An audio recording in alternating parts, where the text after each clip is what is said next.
3 in the morning, the house is quiet, everyone else is asleep, and you're lying there, eyes open, doing math in your head. Not because you want to, because your brain won't stop running the numbers. Rent due in 6 days, the car payment, the thing you forgot to budget for. The bill that's higher than it should be. You're adding and subtracting in the dark, trying to make it work, trying to find money that isn't there. And the worst part isn't the numbers. It's that you've done this before. Last week, last month, so many nights you've lost count. This isn't a one-time panic, this is where you live now. In the gap between when you should be sleeping and when your mind finally exhausts itself enough to let you. You didn't plan to be awake right now. You were tired when you got into bed. You thought tonight would be different. But then, in that space between wakefulness and sleep, your brain caught on something. A thought about money. Just a small one. And that was enough. Now you're fully awake, running scenarios, calculating outcomes, trying to solve problems that don't have solutions at 3 in the morning. You know this is useless. You know you should try to sleep. You know tomorrow will be harder because you're doing this. But knowing doesn't help. Because the fear is louder than the logic. And the fear says you have to stay awake, you have to keep thinking, you have to figure this out right now or something terrible will happen. Here's what nobody tells you about money anxiety. It doesn't follow office hours. It doesn't wait for appropriate moments. It shows up in the middle of the night when you're alone with yourself and there's nothing to distract you from what you're actually afraid of. During the day, you can manage it. You can push it down. You can stay busy enough that it doesn't take over. But at night, when everything else goes quiet, it's the only voice left, and it's relentless. It asks questions you can't answer. It shows you futures you can't prevent. It makes you review every financial decision you've ever made and find the exact moment you failed. And you lie there paralyzed by scenarios that haven't happened yet, convinced that disaster is coming, unable to do anything except think about it. The cruelty of it is that thinking doesn't help. You're not solving anything at 3 in the morning. You're not coming up with new strategies. You're not discovering money you forgot you had. You're just cycling through the same fears in different configurations. What if you can't make rent? What if something breaks? What if you lose your income? What if you've been miscalculating and you're already behind? What if this is the month everything falls apart? Your brain presents these as urgent questions that need immediate answers. But they're not questions, they're just fear dressed up as productivity.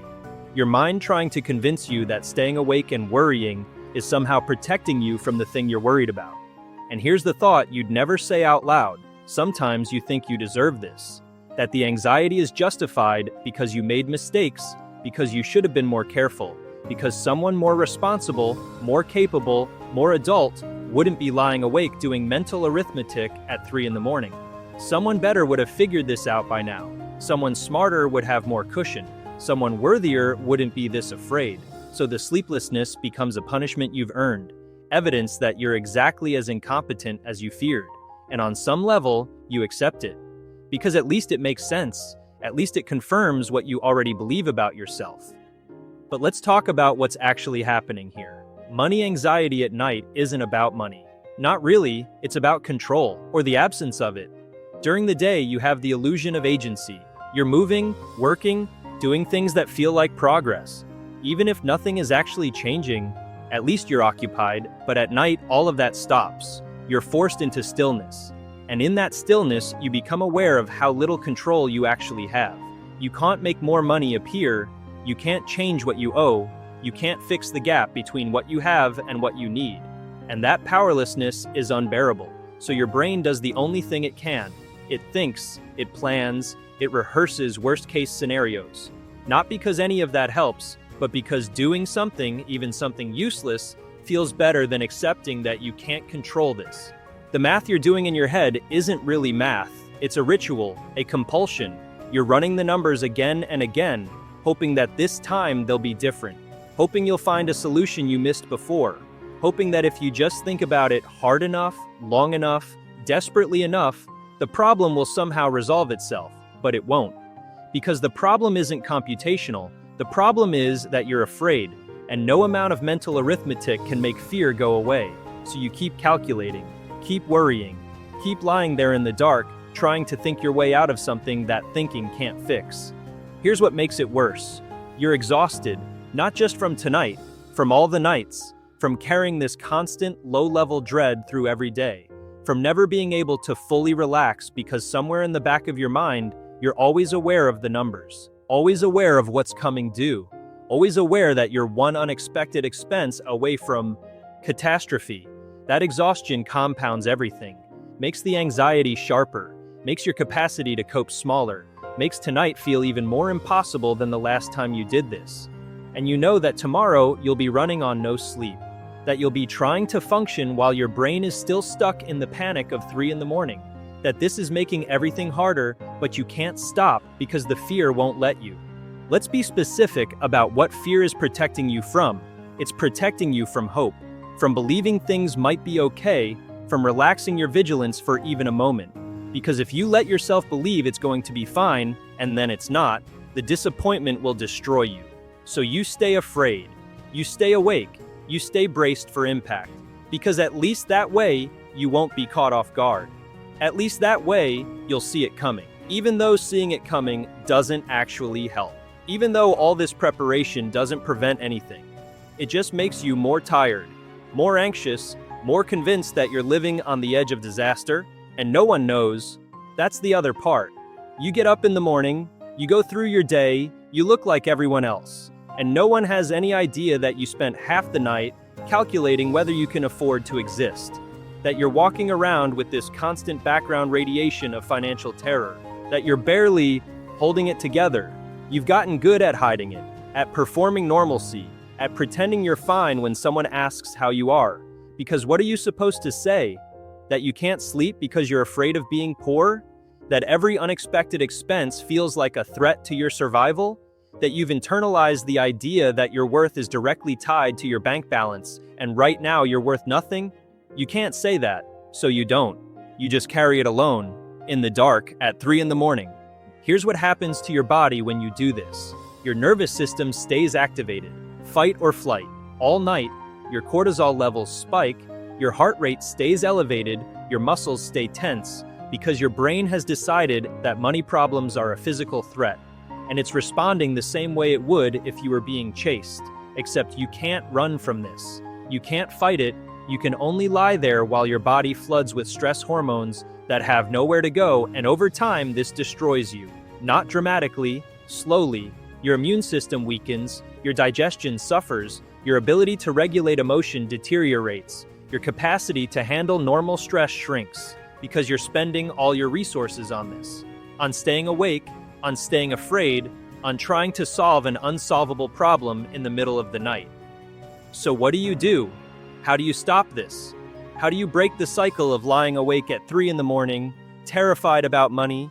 You start by understanding that the anxiety isn't helping. I know it feels like it is. I know it feels like if you stop worrying, something terrible will happen. But the worrying isn't preventing anything. It's just exhausting you, making you less capable of dealing with actual problems when they arise, making everything harder than it needs to be. The next time you wake up at 3 in the morning and your brain starts running the numbers, notice what's happening. Don't try to stop it, don't fight it, just notice. And then ask yourself one question: can I do anything about this right now? Right now, at 3 in the morning, in bed, in the dark. Can I solve this problem in this moment? The answer is no, you can't. You can't pay bills at 3 in the morning. You can't create money that doesn't exist. You can't change your financial situation while lying in bed. All you can do is torture yourself with the awareness of it. So once you've acknowledged that you can't do anything right now, you have a choice. You can keep thinking about it anyway, or you can postpone it, not forever, just until morning. Until a time when you actually have agency, when you can take action instead of just spiraling.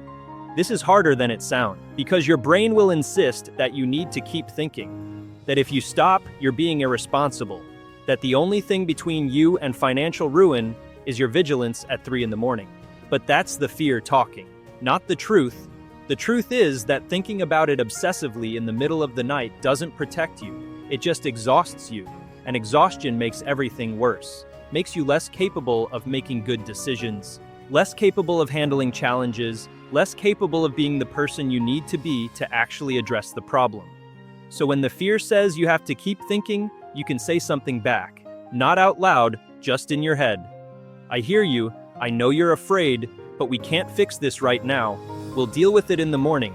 Right now, we need to sleep. And then you do something radical. You let yourself rest. Even though the problem isn't solved, even though the fear is still there, even though everything feels uncertain, you choose sleep anyway.